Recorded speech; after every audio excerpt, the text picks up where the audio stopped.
Hey everyone, welcome to the Receive Experience. This is Tyson, and my goal through this podcast and through this channel, everything that I'm doing is to help you to hear God. And this interview, I think, will be really powerful for you because we're turning the tables a little bit on identity. You see, a lot of people go and seek for their identity because if you're anything like me, you want to find out your purpose in life. You want to have clarity in the direction of your life. You want to make sure that you are following what God wants you to know and do. And if you don't do that, then your life's a waste, kind of thing.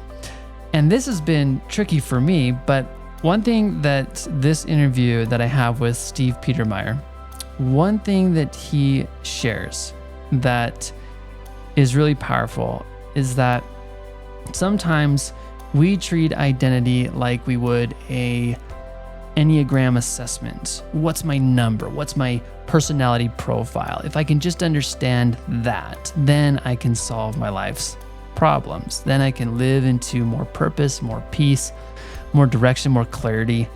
And Steve kind of talks about how it's more so about relationship. That's all we're trying to develop here is a relationship with God, with Jesus Christ. And in this episode, which I was going to reserve only for people in my community, but it was so good that I wanted to share with all of you.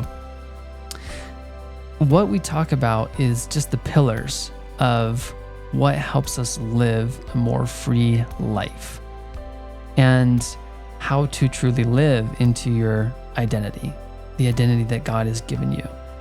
So as much as we share different things and as much as we can be attached to the idea of we need our identity, it's going to all come back to relationship. And there are some pretty cool nuggets throughout this that I know you will love. I'm excited for you to learn them like I did. Even as I reviewed and edited this video, I was just reminded of such powerful concepts. So I know that they will help you live more free in a relationship with the Lord. And so without further ado, let's just dive in to this conversation that I have with Steve Petermeyer. Here we go. Where did you learn or come up with these pillars? Because we're going to go through some pillars about what it takes to create a paradigm shift. And maybe you can explain what this paradigm shift is, this new lifestyle, this new paradigm that we're trying to live from, this new lens. And then we can just go into it. The foundation of it all is the idea that we can know intimacy in the presence of God. And, I've been in Psalms and it's just amazing the amount of times. I need to underline this with a different color or something so I can go easily to it. But the numbers of times that it's talking about presence and seeing him, seeing his face. And we just sort of go, oh, well, that's nice. Psalm 16, you make known to me the path of life. In your presence, there is fullness of joy. At your right hand are pleasures forevermore. Psalm 17:15, as for me, I shall behold your face. In righteousness, when I awake, I will be satisfied with your likeness. For the Lord is righteous. He loves righteous deeds. The upright shall behold his face. It's all through, right? Yeah. And yet we don't think of that literally. Yeah. And so I want to learn that. Yeah. Yeah. I want to continue to step. And I have learned that in the sense of seeing Jesus with me, looking at his face, seeing the look in his eye when he sees me, the delight that I see from that, and then just trying to see him everywhere I am. And I just want to continue to know what that looks like, what that is all about. Because I think that's why God knew that we needed a visible expression, because we can't relate with nothing. Yeah. So Jesus, the visible expression of the invisible God, we have to have that. Yeah. Otherwise, to relate with God is just, I don't know what it is. He doesn't have a body. So how do you, and the Holy Spirit, and it's just sort of, they're there. We know they're there. We don't know really what that means or what that looks like. But Jesus, we can know. We Right. can see a figure. And usually it's so interesting in doing this a lot, usually in a robe and the sandals and the whole deal. Not always, but usually that's where it begins for people. Mm-hmm. That's okay. And oftentimes it begins with the guy from The Chosen. And people will say, well, it's just the guy from The Chosen. I go, so what? That's okay. Yeah. So whatever allows you to imagine, it doesn't matter. Yeah. God always meets us in a posture in the way we need to meet him in that moment. Yeah. It's just so beautiful. I don't know that I told you this about the guy. I was praying into his past stuff. His dad was a military guy, very strong and very masculine. Hmm. And his sister had dressed him up in high heels and all that. And his dad came home, flipped out. And as we prayed into that, and he realized the lie that he began to believe that he would never live up to his dad's expectations and would never be enough. And Jesus came to be with him and he started laughing. And I go, what's so funny? And of course, you know the answer. Jesus shows up in a dress and high heels. And that's because he wants, he just loves when we can connect like that, right? Yeah. And that's what always happens. Yeah. Well, when you were talking about, that's what you mean by intimacy. It's almost like what David's describing in the Psalms is it's this real relationship with a visible relational God being. Yeah. It's like he sees his face. Like, why can't we see his face? Yeah. Why can't we experience him in that way? Well, and especially, children that don't see their mother's face, Yeah. it's just so hurtful and changes their life forever. I worked with a guy who had been abandoned and grew up in an orphanage, and his memory was in the crib crying and no one coming. Wow. And so he had a fetish. I mean, it was this huge issue in his life, this sexual issue with women, because he was trying to meet this need of this depth of love. And he never saw the love in his mother's eyes as she looked at him. And that's so important for our growth. Yeah. When we're babies. Yeah. And in this, wouldn't that also, if that's true for us with our mothers, would that not be true for us as we imagine God and being able to see the delight in his eyes when he looks at us? Yeah. Huge. Yeah. I had a similar experience praying with a woman, and she brought up a memory of being in the crib and seeing the look on her mother's face, which was one of disapproval, one of, you didn't fulfill what I thought you would fulfill in me. Like her mother was looking for having a baby to solve her problems. And then when it didn't happen, when the expectation wasn't met, it's just like the view, it was one of just like, well, you're not enough. And how that ruins us. Like we need that. And there's, the science that shows that. Yeah. Is this the paradigm shift that you're talking about? I think so.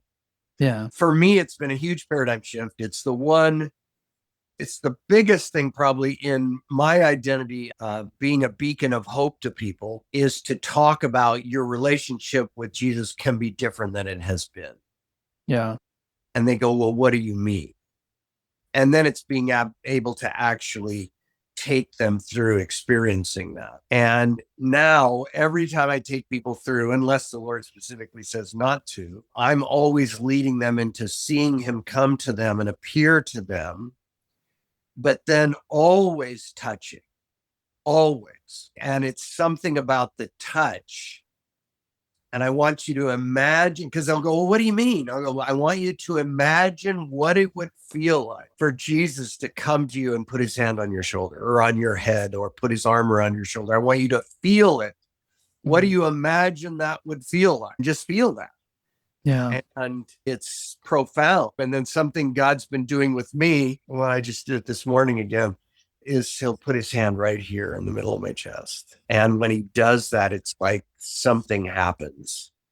There's a connection that happens that is, our hearts are beating together and I don't know. And I found that to be profound for people, to give to make it visceral. Yeah. Yeah. Right? not just even in our head of imagining it, but now feel that. And then I go, okay, that's home. This is home. This is where everything begins. This is the essence of all of it is this, right? Yeah. I remember having someone lead me in prayer, and multiple times they kept me coming back to giving Jesus Christ a hug. Yeah. And every time I did, it was just another wave of love and reconnection. And I just think about how, closing our eyes, getting into imagination, going into a peaceful place. And there's, plenty of actually recorded meditations, like listening prayer exercises that I've done on YouTube that anyone can go and practice this. But I love the addition of how can you make it more visceral? Like when you are really good friends with someone and you haven't seen them for a long time, your immediate response is usually to embrace them and to just laugh with them, be with them, be in their presence, touch them, in some way. Yeah. Yeah. Yeah. And so then to help people to then, okay, so what does that look like all the time? Yeah.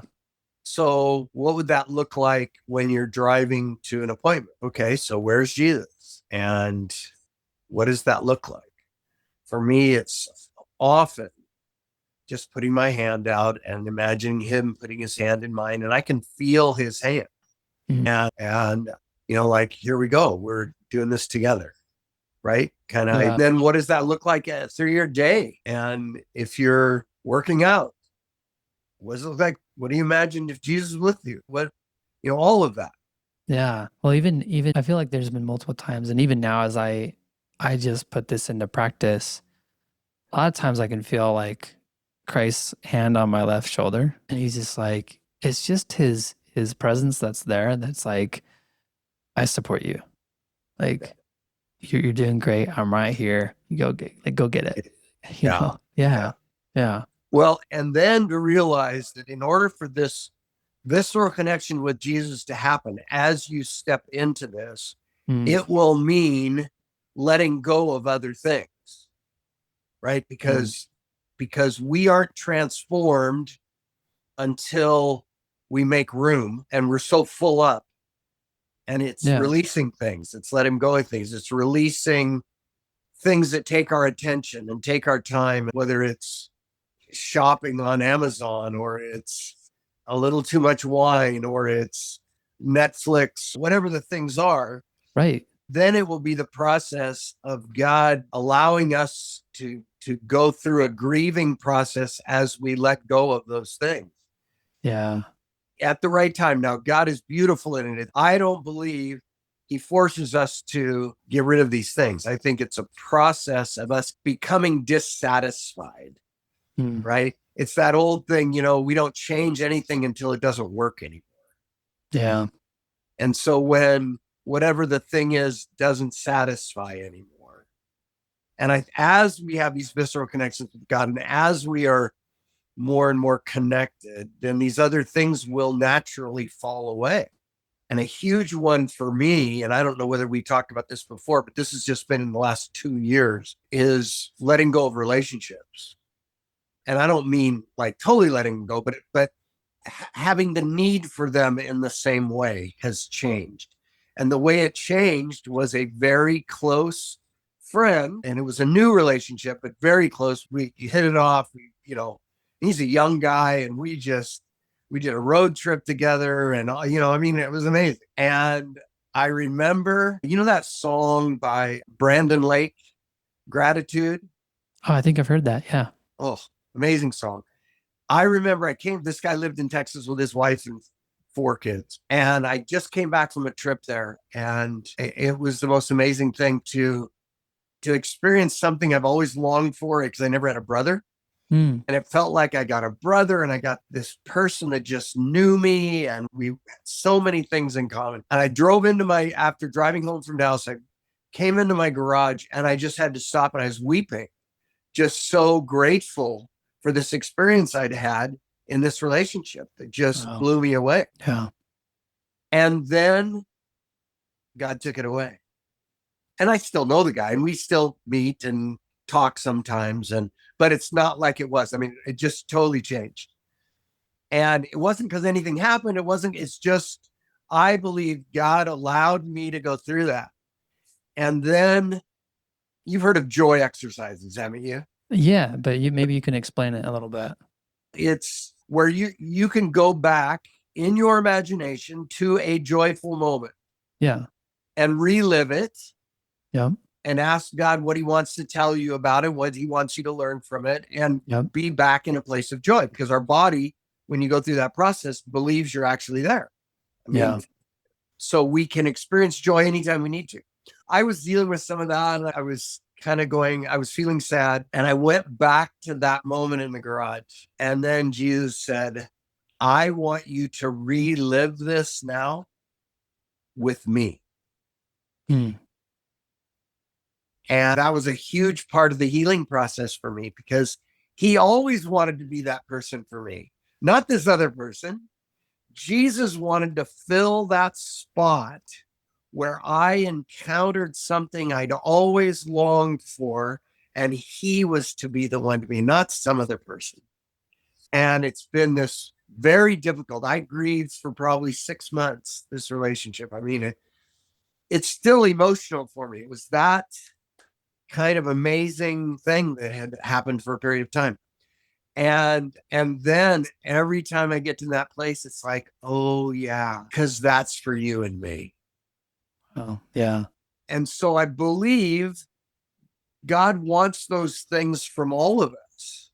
And we all have them. And it's the process of us letting go of them or having them taken away or whatever that provides the opportunity for the next depth of relationship with Jesus. And I believe that's the process of our transformation, is when these things happen and we have to let go of them.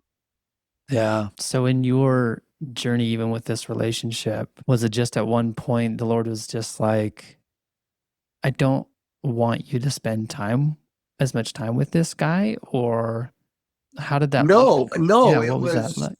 It was one day he texted me and just said, hey, and he was joining me in doing traveling together and sharing places together and all that. Like we were going to do ministry together. Right. Oh, wow. Yeah.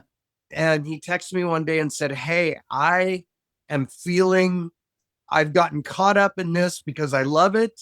I'm excited about it, but I'm questioning whether it's what God has for me right now. And he took like 2 weeks. We didn't talk. He said, I just need to work this through. And then got back to me and said, I feel like God is calling me to a specific city. Mm. And he had, he's a young guy. He's 37. And he had 4 boys and a 5th on the way. He said, I can't travel. Yeah. I need to be there for my family, and I need to be there for my city. And I feel like God's calling me to this city. And so they ended up moving to a new place and all that. And so it was like, it made sense. It just took away from me this thing that was, and it was unhealthy in the sense that for me, I was replacing something Jesus wanted to meet with somebody else. But I had to go through that in order to be able to then go, oh, because you want to be this. And I want you to be this. Yeah. Yeah. And I believe the same thing happened. It's so interesting. The same thing happened when our house burned down 11 years ago and we lost everything. I had the opportunity to let go. And, I'm in real estate. I've sold houses for 30 years. Houses are very important to me. What they look like, all that. I'm always fixing them up. I'm always doing new things. And it was like, I don't need that anymore. And we moved into a modest 1-level house built in 55. Now, granted, I had to remodel the whole thing because me, that's part of who I am. But it's very modest. The other house wasn't modest at all, right? After the house burned down, we built this place, right? Because we needed to get the most money we could out of this property. We lived on 3 acres. So we built a 5,500 square foot house with a guest house. And, it was like you drove up, it was like, and God wanted to take that away. And I did it. It wasn't like he took it away. I mean, he did the process, but it was like me letting go of this idea that my identity is in that. Yeah. And even afterwards, because it's only down the street, it's still there. Yeah. We moved 7 houses up, and people would come to this house and visit us. And I would find a way to tell them that we moved from the one down the street and take them by and all that. And God just goes, why are you doing that? And it was like, oh, because I want them to see, because that validates me. Yeah. And gives me identity, right? Same thing. So God is just consistent. I believe that process in our life of graciously leading us into fulfillment in Him, Yeah. Yeah. in I mean, Christ alone. you know, the way that instead of saying like God took it away, it's like I think it's like He's inviting us to let go. Yeah. In the most beautiful ways. He's just, let's burn down your house. I'm just going to invite you to let go of this. Yeah. I'm going to invite you to let go of your friend by not only prompting him to go in a certain way, but also reminding you of that moment and the relationship that that I want you to have with me. Yeah. So I think that's awesome. For those people who have a false view of God, that much like we have interactions with people and they did not receive love from their parents or any sense of connection, and that often rubs off on their view of God. How do you like to walk people through or help them to experience or teach them so that they can have a better view of love from a heavenly Father and a Jesus Christ? Well, it all goes back to number one. It all goes back to the intimacy with Jesus. Mm-hmm. I mean, that's where that is so huge, because they need to hear Him tell them that He loves them. It isn't just knowing it from the Bible, having that information. You know, what's the old song, the old Sunday school song? Jesus loves me. This I know, for the Bible tells me so. Yeah. Well, that isn't how we know it. Yeah. I mean, we know it in our head as, knowledge, but to really know it means there's got to be connection that happens from it. And that's going back to, times of meeting Him in our imagination and, experiencing all those things, putting His hand on your shoulder, all that stuff. So it all goes back to that. That's everything. Now, I will say in that, and I learned this when I went through my own therapy at 32, and I didn't have a great relationship with my parents, and especially with my dad. Yeah. And my therapist, and I've used this with people, and it's really quite effective. It sounds weird, but because he told me, he said, you need to kill your parents.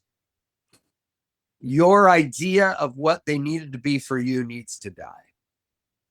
Because until you let go of that, it's the same thing. It's letting go. It's the same idea of, we hold on to these things because we feel like we're going to find identity or love or connection or somehow in these things. And we're never to get them there, even when it comes to parents. So I remember I had to go through the process, and it was a wonderful one of, I pushed my mom off a cliff, and I don't remember what I did to my dad. And it's funny when you say it and people hear it, not literally. My dad died at 88, my mom at 94. It wasn't but when you let go of that, when you release them, I guess is the best way to say it, especially in relationships. Yeah. It's releasing people, right? From needing to be who you need them to be. Yeah. And even this relationship with this guy, that was huge too, because it bled into all my other relationships, because I realized I had expectations of them to act a certain way. Yeah. And to think about relationships the way I do, because they're always hugely significant in my life, probably in a negative way. And I put demands on people. Yes. And being able to let them be who they are and not live up to my standard of what a relationship looks like is huge. And, it has to start with those relationships that are the most meaningful to us. So your parents, your wife, letting them be who they are and being able to accept them there and love them there, even when they don't live up to what I think they ought to do or be. Yeah. It's the same kind of release. It's the whole, that's what discipleship and transformation is.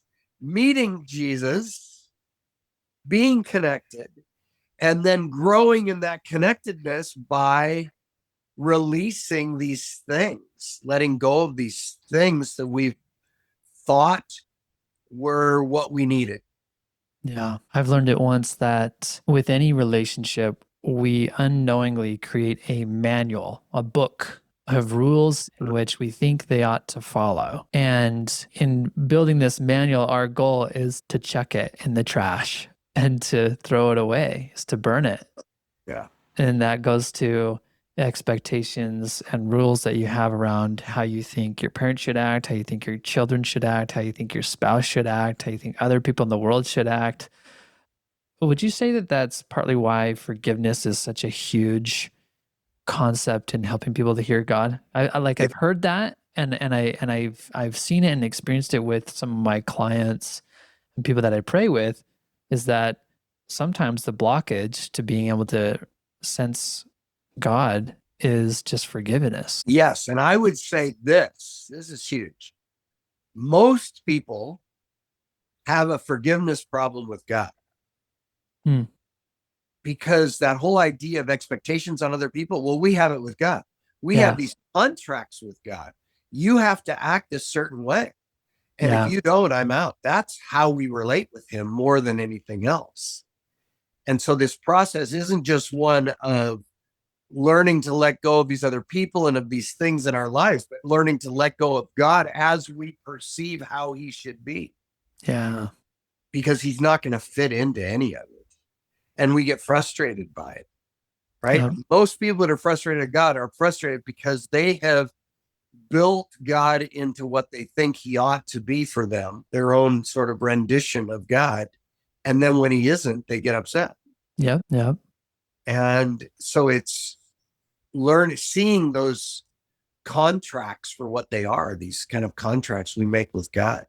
Yeah. It's not a relationship. It's a set of rules. And most religious people don't even know they're doing it. Yes. No. And I would agree and even add to, we have expectations for God and we have expectations for ourselves. And there's an element of self-forgiveness that forgiving self is powerful for a lot of people, because I have a set of rules for how I hold myself to the highest of standards.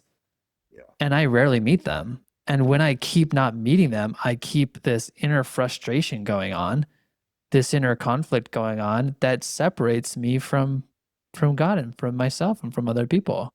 Yeah. Yeah. And I think it goes back to, Jamie and Donna talk a lot about truth telling. Yeah. And the truth telling needs to be with God. We need to learn to tell God actually how we feel. I think we talked about that on your podcast, but that's huge. And people don't even see it. Religious people don't even see it.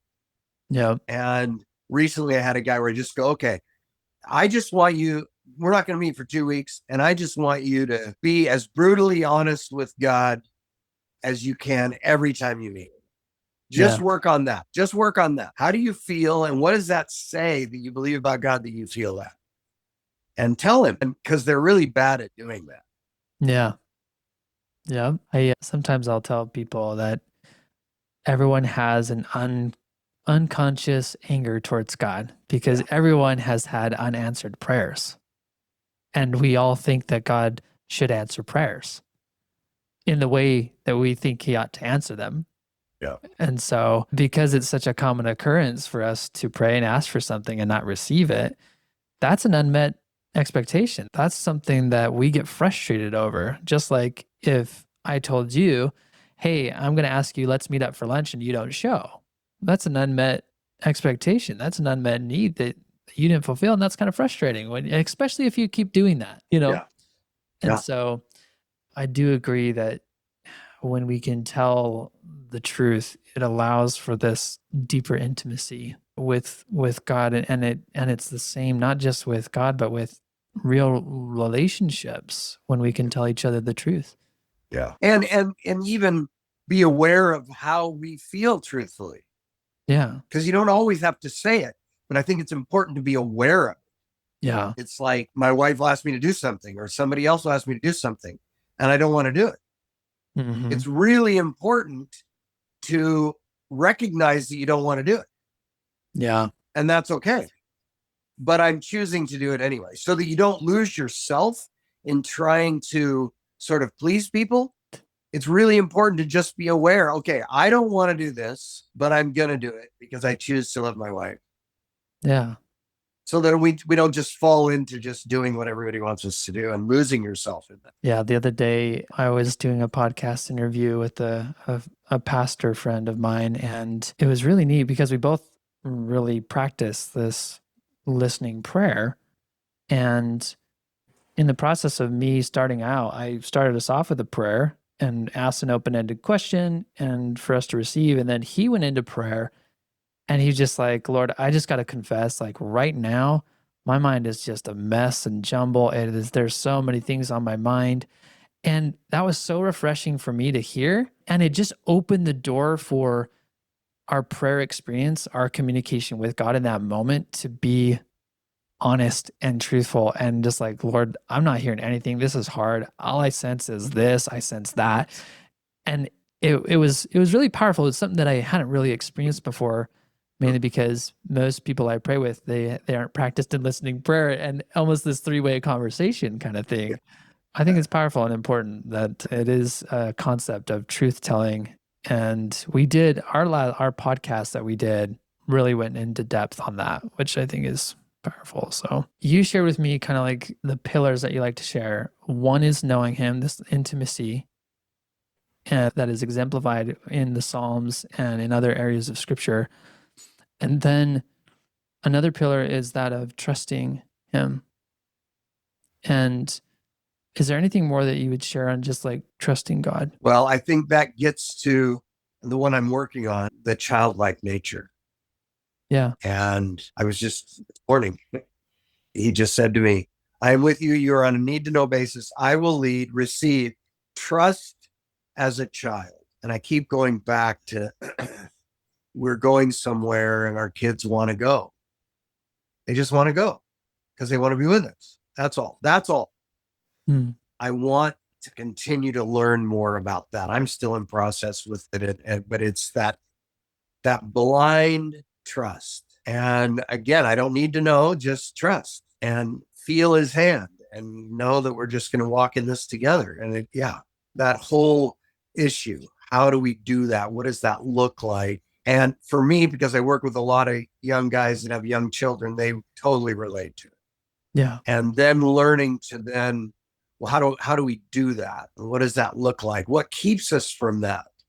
And then you get into the whole thing of what's the worldview we live by? Because most young men live by a worldview that there's not enough, they're not enough, but the pressure is all on them and they're alone and stuck.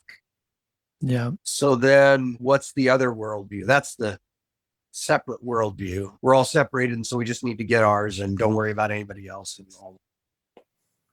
So then what's the connected worldview? The connected worldview of abundance. There's enough time, there's enough money, there's enough love. So then what our actions look like if there's enough of all of those things? What would that look like? To live in mystery, to live in making mistakes. It's okay. Yeah. And to live in the greater good. Yeah. All of those things. And so then specifically working into, because it always comes back to money. Money is always the big one. Yeah. So how do we not live with God being our mammon? And mammon being what we look to. And that's huge. And then that takes me to the things Jesus says, in John 11, and if you believe, you'll see the glory of God. But to do that, you have to act on what is true. And that's really hard. Then we get into the whole thing of how do you act on what is true? Well, okay, if it's true, there's enough. There's enough money. What does it look like to act on that? That's big time.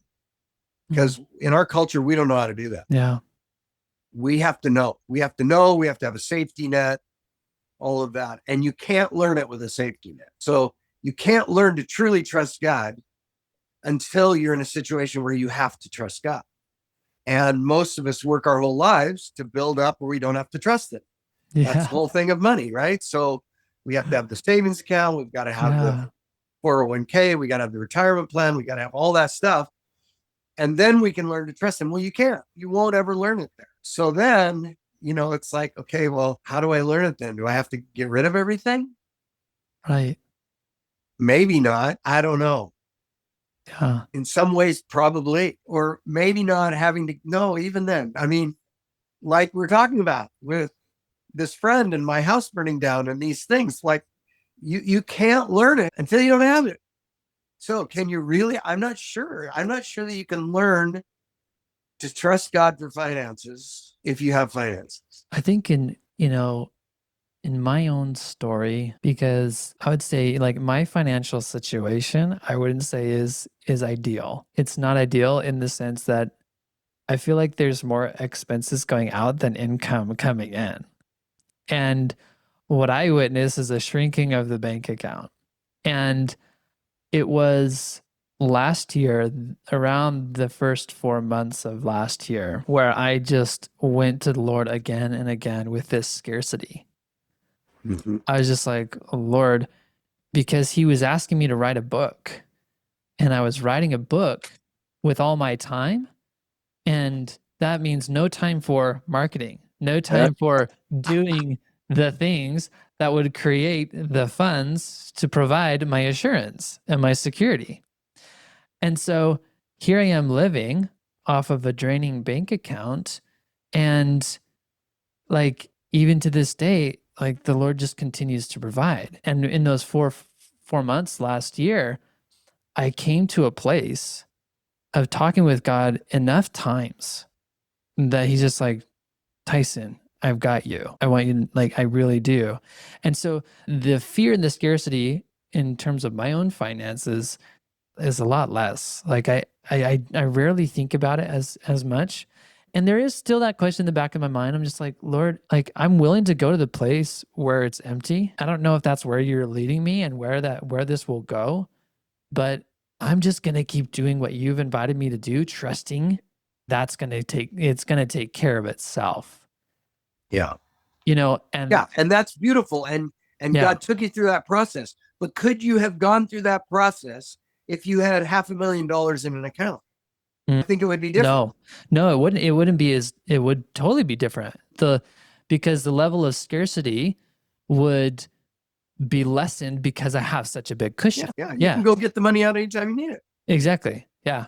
Yep. If there's an endless amount, and that's what's funny is that in truth, there's an endless amount. Yeah. There's an endless amount. There's a mysterious bank account in your name and it's got infinite funds and the Lord has it. Yeah. You just can't see it. There's no tangible evidence of you looking at the account. But no, you're right. I think I wouldn't have really wrestled with that. So the question we go back to then is, can you learn it if you have a safety net? And I don't think you can. I mean, Jesus said, you can't serve God and mammon. Yeah. Don't store up for yourself treasures on earth. My wife, we go round and round about this stuff because she goes, well, I wish we had a savings account, and we could, and I go, well, so how much do you want in it that you would sort of feel better or something? Like, right. It's like there isn't a number. Nothing would be enough, right? And this is very relatable to me right now because always April is always the month because it's tax time, right? Yeah. And I never know how much I'm making through the year because I never know how much is going to come in because it's just voluntary, because I don't charge. So it's just whatever comes in. And I do some other stuff. I do some real estate. I do some other things, but there's no like, last year was this and this year is going to be this. No. So when tax time comes, I know I'm going to owe something, but I don't know how much. And then today I looked at my account and it's at zero. Really? Yeah. Okay. So last time that happened, all of a sudden this money showed up in my account and it was from an investment I have that doesn't make money. I started a real estate office and it doesn't make money. It used to, but it doesn't now. And maybe it will. I never know. Yeah. It goes up in my account. And so maybe that'll happen. I have certain things that come in at certain times of the month that I know generally that's going to happen. Yeah. But, So it's one of those times where it's just a good reminder that I'm going to stay in peace and joy, and I'm not going to get anxious about it. I'm going to trust and see what God has in mind. And because I think that's where we're supposed to be. Yes, it's infinite, but it only comes to you as it's needed. Yeah. Manna, it was infinite. Yep. But you can only have enough for today. Yeah. And that's our picture that he's given us. Yeah, that is because, and on his Sermon on the Mount, Jesus Christ said, don't think on tomorrow. Well, tomorrow's going to think of itself. And if you seek first the kingdom of heaven, all these things are going to be added unto you. You're going to be great. You're going to be just fine. Yeah. Yeah. Well, it's all in there. We just don't talk about it like that. Right. Yeah. My wife, because she's somewhat of a skeptic, not with God and not with what we believe, even the stuff I believe more than she does, that God's going to take care of us. Yeah. But, she's more of a skeptic. And it's like, what does Jesus say? If we just took what he said, pretty clear. Right. So when she says, well, what about a savings account? I go, well, he said, don't store up for yourself treasures on earth. Isn't that storing up treasure on earth? But, everybody does that and blah, blah, blah. Yeah. And it's right back to, well, I don't see it. If you can show me. But, some of these guys I work with, they're financial advisors. Right. And they're trying to figure out, how do I, once I know about abundance versus scarcity, once I know about truly living life as a child, what does that look like? And how do I then give that away to my clients? Like, what is, so they're trying to figure that out. And that's a whole nother deal. But anyway, I might have mentioned this to you before, but I had this friend who has lots of money. Yeah. And he's set for retirement. And we were talking one day and he said, I envy you. Why is that? And he said, because you have to trust God for your finances. And I don't have to. And I would beg to say, well, yeah, you do. It's just right now you don't. But you will have your day. Yeah. And maybe it was a few days ago when this crazy. But I think there is something to that, in that anytime we create a situation where it involves less faith, it's not a blessing. One of the great secrets of life and blessings of God is faith. And we'll only know it in this life. Mm-hmm. As soon as we're with him, we're going to know the truth. We know it somewhat now. It's the already, but not yet. So we know, and we try to walk in it by faith. Yeah. And it's the only time we'll ever experience it, is now on this. And my favorite whiskey is Angel's Envy. Okay. Because I love the name. Because I believe angels envy us, like that friend said he envied me. Yeah. Because they will never know what it's like to live, to step out in faith. Yeah. Jesus did. Yeah. Because God allowed him to, so that he would relate with us. But other than that, Jesus and us are the only ones that will ever experience it. Yeah. To reframe what you just said, I think about a recent experience where I taught a lesson to the men in my church. And I knew going in some of the things I wanted to teach, and I even recently gave a talk in my congregation, and I had probably an hour's worth of material that I could go through, but I had 10 minutes. And so I remember leading up to speaking, I was like, Lord, what do you want me to say? I've got 10 stories and other things. I could probably only tell one. And he directed me. He's just like, I want you to talk to that one woman that you know, and that's in this crowd. And so that shaped what I shared. But I can see the situation. Anytime that we do something that creates certainty, that relies more upon the thing than upon God, that's lessening the faith. That's me.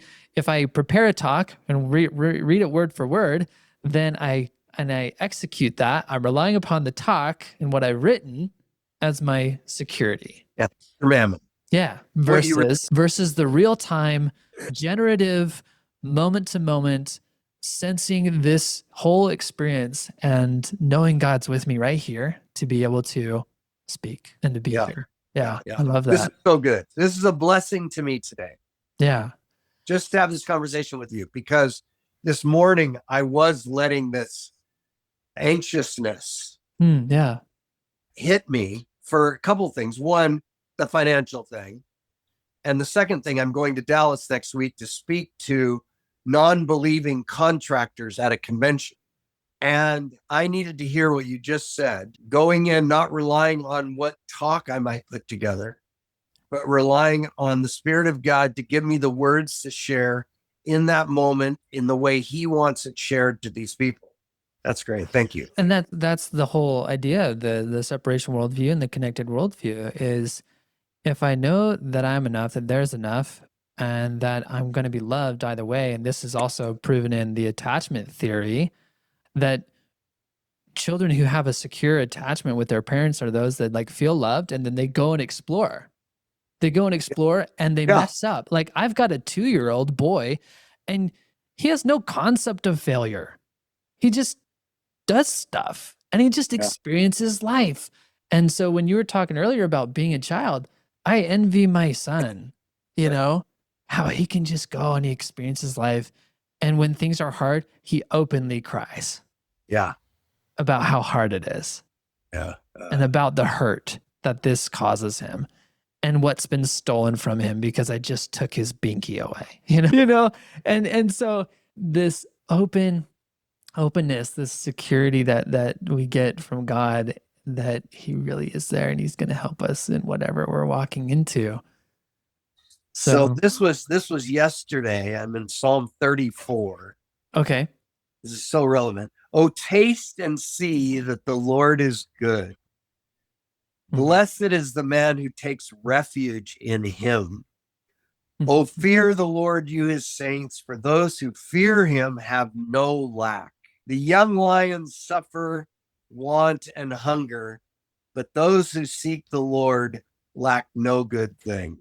Wow. So good. Yeah. So you have written on some of these notes Lazarus. Yeah. The story of Lazarus. Can you tell me more about that? Like, what's that about? How does it relate? Okay. So this is huge. This is so amazing. So God gave me that verse, John 11:40, right 20 years ago. And I remember one day I was going through John 11 and I just go, oh, and that verse just was like, it just stuck out to me. Did I not tell you, if you believe, you will see the glory of God?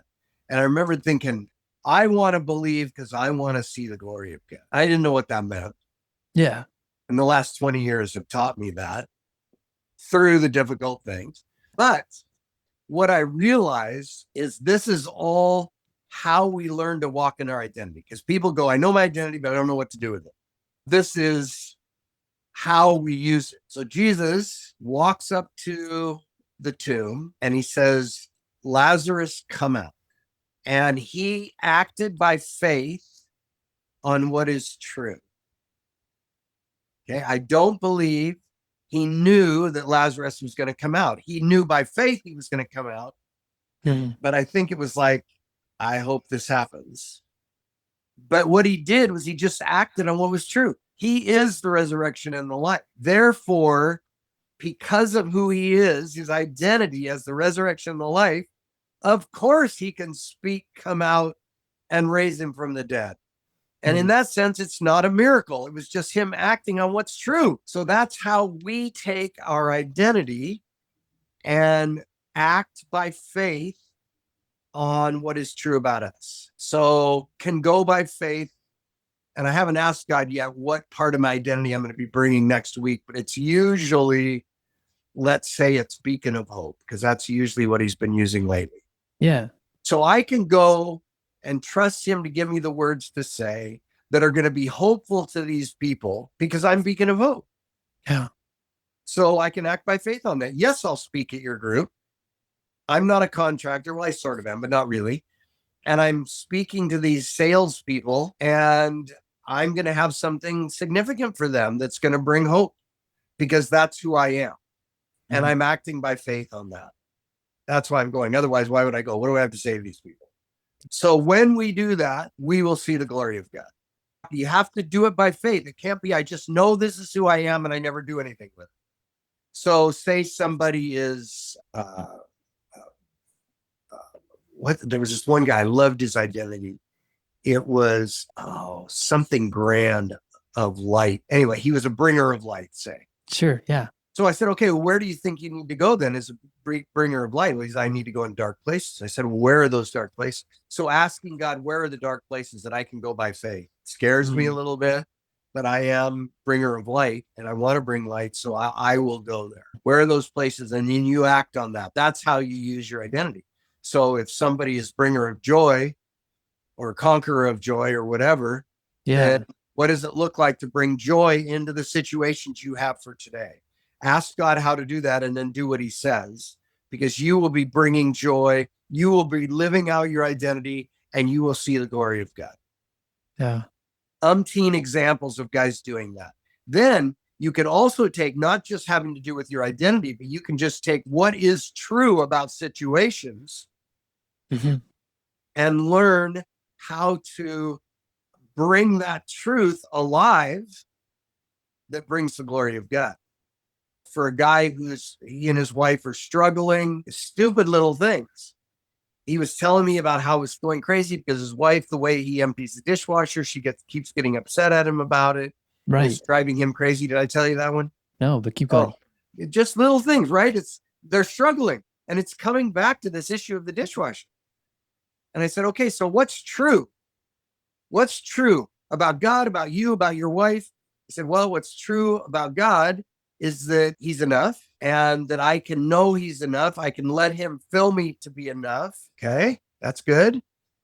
What's true about your wife? She wants to be encouraged by me loving her.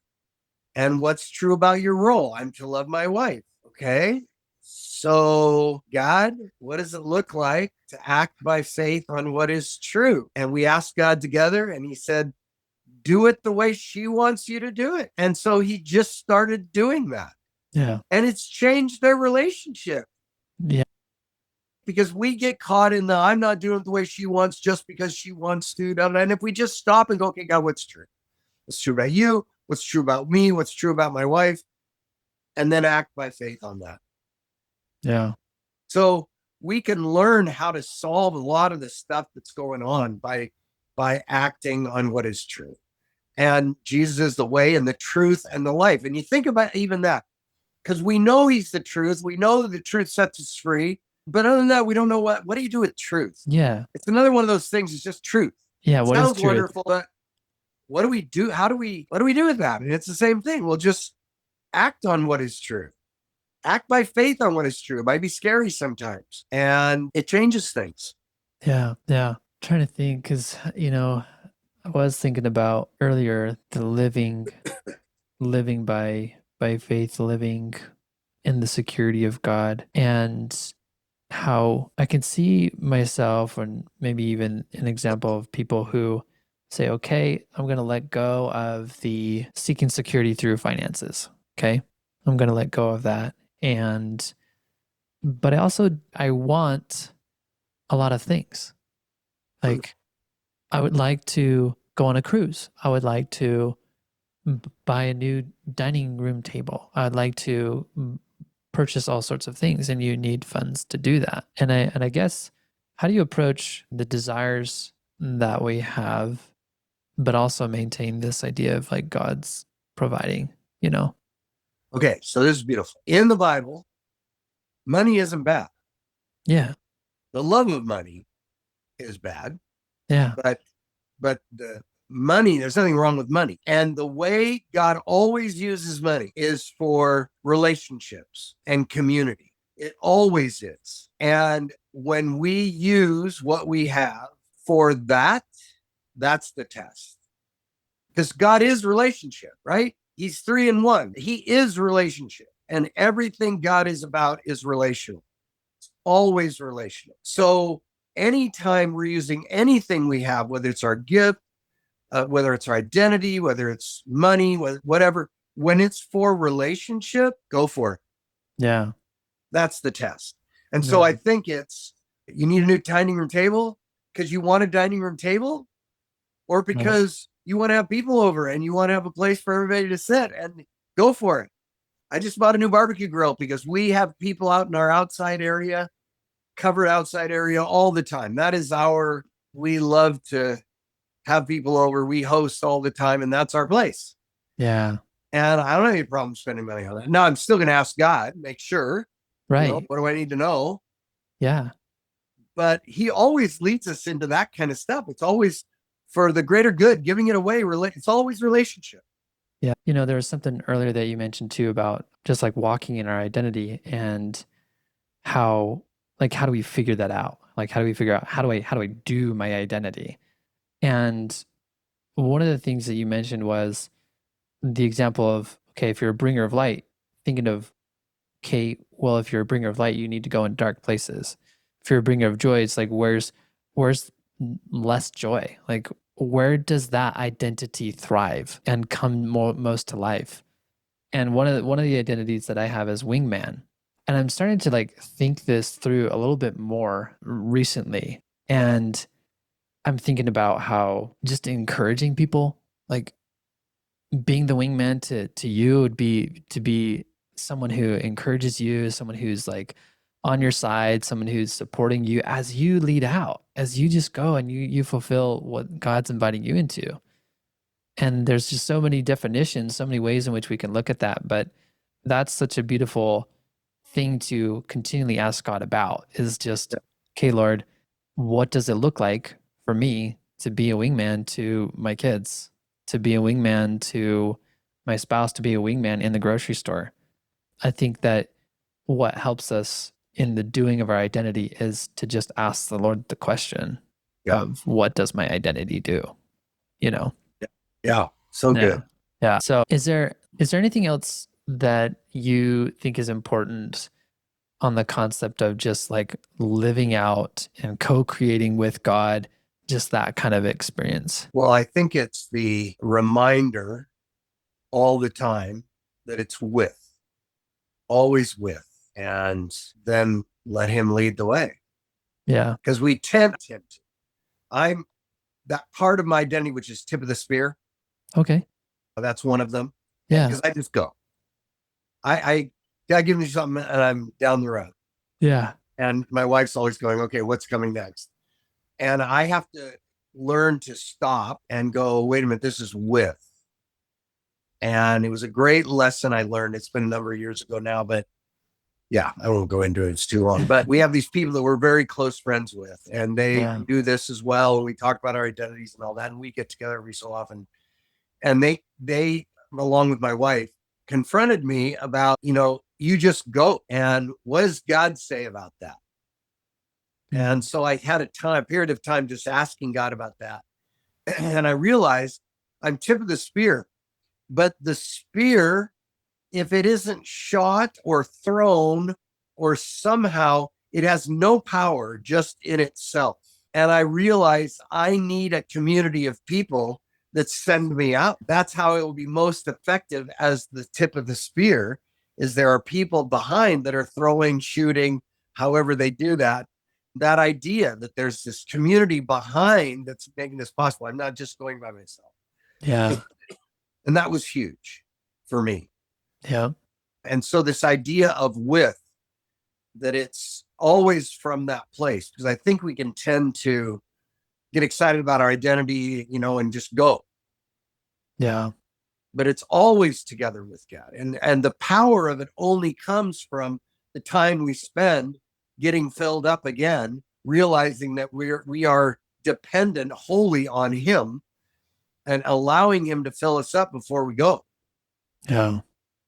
And it can real easily turn into, I'm just going and doing. I think about your example because I feel like I have at times just gone, and I feel like when I just go, I'm so caught up in the thing that I forget to connect. Yeah. I just don't connect. I forget. Yeah. Yeah. There's a great little book called With. Okay. Yeah. It's great. It's just about the idea of us being with Jesus. And what does that look like? And how do we do that? It's just a small little book. But anyway, it's very You have written the example of the woman at the well on this idea of just co-creating an identity based in truth. Is there anything that you'd share about that experience that Christ had with her? Yeah, well, it's the difference between the rich young ruler Okay. and the woman at the well. Because the rich young ruler, if you read through it, he comes to Jesus because he wants what he wants. What does it take to be in the kingdom? Just give me the 1, 2, 3. Yeah. And Jesus immediately asks him to speak truth, and he won't. Well, here's what you need to do. And he says, all these I've done since my youth. Lie.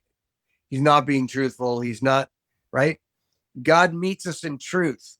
Therefore, Jesus gives him truth again and says, well, here's what you must do. Sell everything you have and go give the poor and come follow me.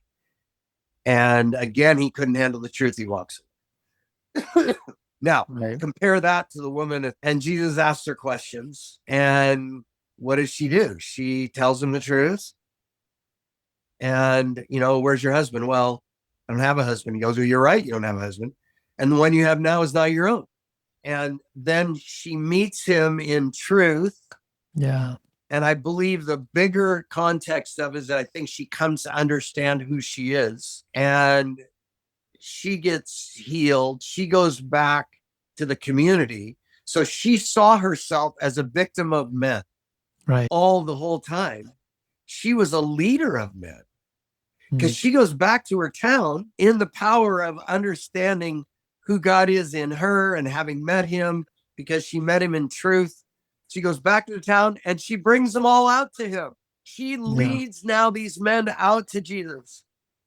Yeah. And we see the glory of God. Yeah. And I just love those two examples because they're just totally opposite. Because we have to meet him in truth. And when we do, and we allow him to touch us, and we know who we are, we will see the glory of God. Yeah. I think about the woman in the well and just that conversation and how she expressed some of her frustrations with the Lord. Yeah. She's like, do we worship the same God? Who's right here? And it's like, who are you to talk to me? A woman from Samaria, Yeah. And just that realness. And her discovering what it means to be in connection with him. Yeah. It's what she always wanted and sought in these men. Yeah. Yeah. So Jesus gives it to her. She experiences everything she's been waiting for. And then she goes and is able to live out everything and more that she could imagine. Yeah. That I like to use those two as an example of speaking truth and of what's possible with us if we can speak truth to him, meet him in truth, and allow him to transform us. Yeah. Yeah. It's also a good thing to use when you're talking with people, because sometimes they'll go, well, I don't know what my identity is, and they're trying to work out identity. One of the ways I will encourage them to at least ask about is, what's the big lie that I've believed? Because probably your identity is going to be the opposite of your lie. Because think about it. The enemy comes to meet us and give us a lie, right? Well, what lie is he going to give us? He's going to give us the lie that will keep us furthest away from who we truly are. So one of the ways to finding your identity is asking what the big lie is. That's cool. And then it probably is the opposite of whatever that is. I had a guy I met with once, and his beautiful example of this, he had not a good relationship with his dad, and his dad was just not helpful at all. He's now married, has a kid of his own, and his wife's totally frustrated with him because he won't share, he won't talk. He just is very kind of a quiet person. And when we prayed back into his past, his dad said to him at one point, stop talking. Wow. And so he did, and lived his whole life under this weight of, I don't have anything worthwhile to say. And when we prayed into it and found his identity was speaker. Yeah. Well, of course. Yeah. So anyway, That's a beautiful way to go about it. And I think it's true that the thing that Satan wants to challenge us most on is identity. yeah. That's what he challenged Christ on. It's just like, Oh, if you are if the Son of God, if you are who you say you are, then do all these miracles, do this thing. Yeah, I love that. As you speak around, because you get invited out to all these different places, and you're met with anyone who may like struggle with connecting, or are there patterns that you see in terms of people struggling or challenges that you run up against with people as you work with them? yes. Most of the guys I work with are 30 to 45 years old, men with families and who are totally overwhelmed. Yeah. You know it, you're living. And so it's getting them to think differently about things, Yeah. to stay in peace and joy and think differently about things, because they get into anxiousness and fear and all that. And then there's no chance of finding a creative solution because the mind just shuts down when it's fear and anxiousness. So I would say that's big with men.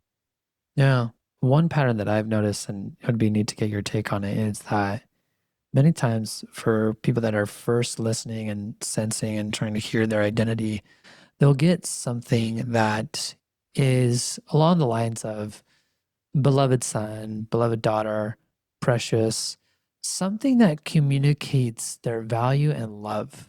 And it's been interesting noticing that because the way that I've thought about it is that I think that God wants us to live into the truth of an identity that speaks of love, that we need to live that out first before we get anything further. Because if we don't build off of a foundation of love, there's no way that we can truly show up in our identity. Yeah. Yeah. Oh, usually I will explain it to people that there's two parts to your identity. Okay. One is the overarching thing of you are loved, you are my favorite, you are my beloved, all that. Yeah. And the other one is your gift to the world kind of Mm, idea. okay. And usually it goes out. Interestingly, for me, it was the other way around. The first thing I heard was who I am in my mission. Yeah. Father to the fatherless was the first thing I heard. Yeah. And it was later that I experienced the intimacy. So it's interesting Yeah. how that's Okay. Yeah. different. But usually I tell people there's two parts because I don't want them to get stuck in, well, I'm just beloved. Yes, that's true. Live in that, Yeah. enjoy that, meet God there, but then keep asking Yeah. because we do have something that we bring, like that we're bringing to others, that we're our gift to the world. So if you were in a listening prayer experience with someone and they hear beloved son or precious daughter, do you then just add another question and just say, what does God want you to know about who you are and your gift to the world? Like, Yeah. And again, that's in prayer. I'll be going, okay, God, what do I do here? yeah. Sometimes I will say, is there anything else, God, that you want them to know Hmm. about their place in the world and what they bring to the world? Sometimes I'll do that, depending. Yeah. Other times I just go, that's great. You're beloved. Live in that for a while. Yeah. Just Yeah. depends on the person and what I sense God telling me. Yeah. But I do want to get them to a place. Number one is that they are in this place of knowing and intimacy and experiencing it and living in it. And then identity comes out of that. Yeah. Yeah. This morning I actually prayed with a man who I think he lives in Bulgaria or something, but he didn't like sense anything in terms of like, what does God want you to know about who you are and what he calls you? And then I just sometimes I ask the question of like, what word would he use to describe you? What words would he use to describe you? And the first thing that came up to him was brave. It's Mm, like, yeah, brave. It's like, that's great. this is like great. Let's live into that, you know? Oh, And so I think there are those ways in which we can just support people in understanding the identity that's there for them yeah. and what God And wants to use. usually what I will do, people will say, well, I want you to teach on identity. I go, well, I'm not going to do that. Yeah. I'm going to talk about intimacy with God. Yeah. We'll let identity be down the road. Is there a reason Because why? Yeah. yes, because it's like Enneagram. Everybody wants to know their number, and it's like I just want to know my identity. It's like Yeah. I just want you to know Jesus, like that's enough. Not I want to know him so he'll tell me what my identity is. I think Right. we can so easily get those kind of out of order. Well, that's a super good point, because what that tells me is the reason why I'm seeking identity is because I want to have a sense of certainty and security Ah, in a name and a label that God gives me so that I can have purpose, so that I don't need to talk to him anymore. I know what I need to do with my life. yeah, Yeah. because it's in our nature to do that. Yeah. Yeah. I just want the formula. Just give me the Enneagram number and then I know what I'm like. And then, Rich young ruler, yeah, that just way, tell me, just tell me what to do. give me the formula. That's all they want. I Yeah. don't want you. I want the formula. Yeah, I love that. I was recently also talking with a woman who I don't know if she has an opportunity to introduce just intimacy with God, identity with people. Oh, I think she's like a college counselor or something. And so she wants to introduce it to them.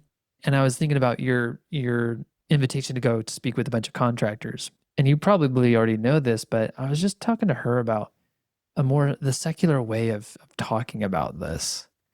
And have you read the book The Master and His Emissary? It's by Ian McGilchrist. He's this researcher, professor that studies neuroscience, but it's a very long book. Yeah, I think somebody told me about it. And I might have even started it. It sounds familiar. All I know is that I actually just today I had downloaded it from the library, but then I realized on Audible it's actually free, or at least for right now. And guess how long? It's 27 hours long. That's a long book. I haven't read that. No, and I the would thing is, know if I read that book. I know, right? Needless to say, I took a trip last week and I was able to listen to maybe 4 or 5 hours of it, and it was all about the left and right hemispheres of the brain, and it was so fascinating how much they have studied and learned about how the left brain just takes over. The left brain is literally the separation worldview. It is all about certainty. It is about focus and control. It's about let's create formulas and frameworks and let's use our language to control our world. And whereas the right brain is more so, it sees everything as a whole. That's why the right brain is triggered with music and dance and all these creative type of things and innovation. And so when we can engage the right hemisphere of our brain, then we enter into this more intuitive, relational type of experience in the world. And it's really fascinating because in some of the studies and the research I've done, even the practices, everything that's involved in listening prayer is literally the mechanics of engaging the right hemisphere of our brain. Yeah. So, so closing our eyes engages the imagination more. Breathing deeply, so we're calming down our nervous system. Imagining a place, and not only just imagining, but being there, feeling the sand, feeling the warmth of the sun, smelling the ocean breeze. All of that engages our right hemisphere. And then not only that, but then we add to it experiencing love and joy and connection, seeing someone's face. The eyes communicate more than more message than any other thing. Yeah. And the right brain, the right hemisphere of our brain is more attuned to body language and to the eyes and to the smile and to the face than the left hemisphere. Left hemisphere just mostly understands language and words. And so it was so fascinating. And I was telling this woman, I was just like, listen, the way you can introduce all of this, and this is the way that Bradley Jerzak will introduce it to people. He's like, we're going to try a thought experiment. You guys open to that? We're going to try a thought experiment. We're going to do some practices that literally engage the right hemisphere of our brain, which is linked to intuition and to creativity and innovation. And so, are you guys good with that? Like, let's do that. And then we just go into it and then have an encounter. And it's so fun to be able to, I feel like science is just another witness and testimony of God. I love finding out that the things that we learn in scripture are actually backed up by by the science. Okay, listen, this one's wild. Listen to this. The left brain is always about the past and the future. Oh, yeah. Okay. Yeah. The right brain is all about the present. Yes. Okay. Where does God meet us? In the present. In the present. God meets us in our right brain. Yeah. Yeah. And then too, what I learned is that the right hemisphere, when it comes to language in the right hemisphere, it understands humor and it understands metaphors and analogies because it understands the wholeness of it. You don't get a joke unless you understand the context. Yeah. And so when they disengage the right hemisphere of a brain and someone that only works with their left hemisphere, they don't understand jokes. It doesn't make sense to them. They don't understand the metaphor.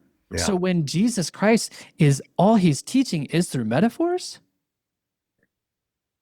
why would he do that? Well, maybe he's trying to engage the right hemisphere of our brain. Maybe he's trying to teach in a way that literally forces us to think deeper and differently. Yeah. Yes. Yeah. So good. So cool. Love that. So anyways, I thought I'd share that with you because whether that adds to maybe some of your material as you go in or whatever the Lord does with you in that, that'll be fun. So sweet. Well, this has been great. I need to get going, but no, thank you for just taking this and time. thank you. Like I said, this was good for me today. Reset my king and and just have fun. Yeah. I don't know if there's anything more you had to share, but I think that was awesome. Just us being together and sharing in that. Hey everyone, thanks for listening to this conversation I had with Steve Petermeyer. And wasn't it good? I mean, even just the idea, the concept that the biggest lie that we believe, the biggest lie that the enemy wants us to believe is likely connected to the truth of who we are. Like the opposite is likely the truth of who we are. And I mean, that for me, not only rings true, but it helps me to walk in more freedom of who I am and more trust. And that's what this is all about, is building that relationship with Jesus Christ in such a way that you can walk in more freedom of scarcity, freedom from controlling your life, freedom from the perfectionism that stops you from just doing good and great things. So if you want further help, if you want to be in a community of like-minded people because maybe people around you they don't believe the way that you think about God and about identity and about connection. And there's plenty of people in this community that you would get along with because maybe we are just the crazy ones, guys. Maybe we are just, I don't know. We just believe that God wants to connect with us in a deeper way. And if we open the door, he's going to walk right in to our lives, into every detail, and he's willing to talk to us about all of it. So if you want to be one of the crazy ones with me, then come into the Receive Academy, and I guess we can just be crazy together. Okay, we'll have a party. We'll see ya.